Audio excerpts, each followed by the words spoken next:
Bonjour mes amis, connus et inconnus. Là, je vais vous faire écouter un article qui parle de... Enfin, c'est la citation de Socrate, vous savez, le philosophe, qui dit «Je sais que je ne sais pas». Donc, ça va parler d'humilité. Messieurs, dames, je vous laisse écouter et je reviendrai par la suite. Vous commentez tout ça. Bonne écoute, mes amis. Je sais que je ne sais rien. La phrase je sais que je ne sais rien est attribuée au philosophe grec Socrate, bien qu'elle soit souvent formulée comme une paraphrase de ses idées plutôt qu'une citation directe. Cette expression, tirée de la philosophie socratique, illustre plusieurs concepts profonds et interconnectés. Humilité intellectuelle. Reconnaissance des limites de sa propre connaissance.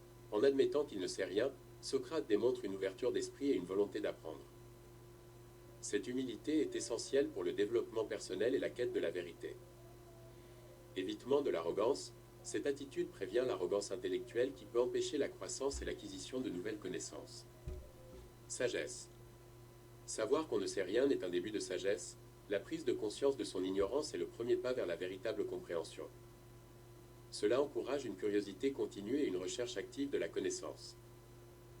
Recherche perpétuelle de la vérité, Socrate croit que le chemin vers la sagesse passe par une interrogation incessante et un examen constant de ses propres croyances et de celles des autres. Méthode socratique.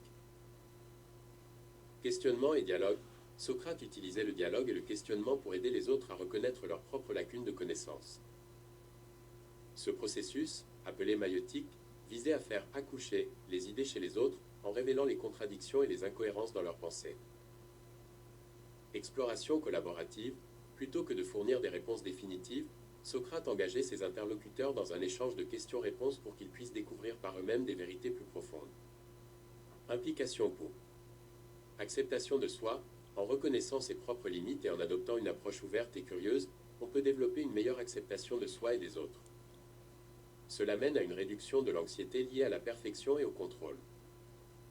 Croissance personnelle, cette prise de conscience et cette humilité permettent une évolution continue et un développement personnel. Le fait de savoir qu'on ne sait rien peut être libérateur, ouvrant la voie à de nouvelles perspectives et à l'épanouissement personnel. Relation avec autrui. Adopter cette philosophie dans les interactions sociales favorise des relations plus profondes et authentiques, basées sur l'écoute, le respect et la compréhension mutuelle.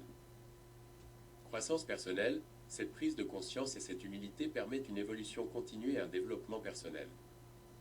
Le fait de savoir qu'on ne sait rien peut être libérateur, ouvrant la voie à de nouvelles perspectives et à l'épanouissement personnel. Relation avec autrui. Adopter cette philosophie dans les interactions sociales favorise des relations plus profondes et authentiques, basées sur l'écoute, le respect et la compréhension mutuelle. En intégrant cette philosophie dans ma pratique de coach de bien-être intérieur, je peux encourager mes clients à embrasser l'incertitude et à voir la reconnaissance de leurs propres limites non comme une faiblesse, mais comme une opportunité de croissance et de découverte. Cela les aide à dénouer les blocages émotionnels et à cultiver un état d'esprit plus serein et ouvert à l'apprentissage. Voilà mes amis, donc vous voyez l'humilité. Quand je dis souvent, quand les gens qui viennent vers vous par exemple, et qui vous disent qu'ils savent tout, en les écoutant, ils savent tout et tout, mais pour moi, dans ma tête, ça fait effet contraire. La personne qui se dit qu'il sait tout, qui veut pas être tout honnête, d'ailleurs, c'est ces gens-là qui n'aiment pas être contrariés. Donc quand vous les mettez quand vous les titillez un peu, vous voyez très bien que c'est très vague ce qu'ils disent. Donc en fin de compte, ils ne savent pas. Donc c'est pas la question qu'ils ne savent pas, c'est pourquoi à ce moment-là, ils ne veulent pas dire directement ils ne savent pas. Comme ça, ils seront dans l'optique d'apprendre quelque chose. Vous savez, cette fierté qui nous empêche de dire je sais pas ou je me suis pas trompé ou quoi que ce soit. Pourtant, pourtant en se disant je sais pas, eh ben, on apprend des choses. Même si vous savez, en disant je sais pas, vous apprenez des choses. Vous voyez, comme c'est indiqué dans le texte, avec mes clients, c'est pareil. Je laisse mon ouverture d'esprit pour apprendre des choses. ils peuvent très bien m'apprendre beaucoup, beaucoup de choses. Je ne vais pas rester enfermé dans mon esprit en disant je sais tout. En fin de compte, en disant ça, je sais rien. Donc, il faut avoir l'esprit ouvert. Je précise que l'esprit ouvert, c'est pas une fracture du crâne pour les gens qui ne comprennent pas. Donc, c'est d'avoir l'esprit ouvert pour admettre tout. Admettre que vous ne savez pas et que une autre personne peut vous apprendre. C'est de là que j'ai intitulé Je sais que je ne sais pas. C'est pas moi qui l'ai intitulé, c'est la citation de Socrate, ce philosophe de la Grèce. Donc, en fin de compte, il n'y a pas que lui. Je pense qu'il y a beaucoup, beaucoup d'hommes, d'êtres humains, d'hommes et de femmes, qui pratiquent cette humilité. Le fait de ne pas savoir, c'est important.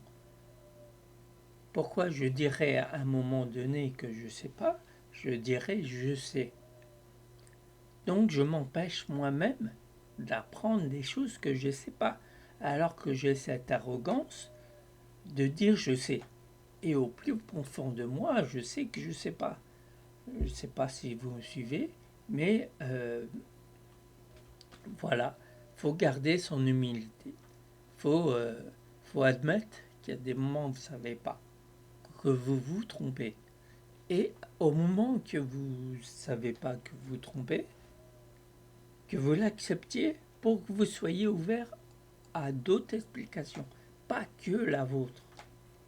Alors que vous savez que la vôtre peut très bien être enrichie avec celle des autres. Donc en laissant cet esprit ouvert, bah, vous laissez comme si vous laissez rentrer une bibliothèque rentrer dans votre tête. Et c'est très très important, car je crois que c'est le rythme de la vie qui fait qu'il faut constamment apprendre. Apprendre des autres, apprendre de nous. Pour cela, c'est vrai que dans différentes vidéos, je veux parler de se connaître soi-même. Donc se connaître soi-même, c'est une étape pour admettre que des fois on ne sait pas et qu'on peut laisser entrer d'autres informations extérieures que les autres personnes nous informent. Donc il n'y avait pas grand-chose à dire sur ce texte parce qu'il est assez complet.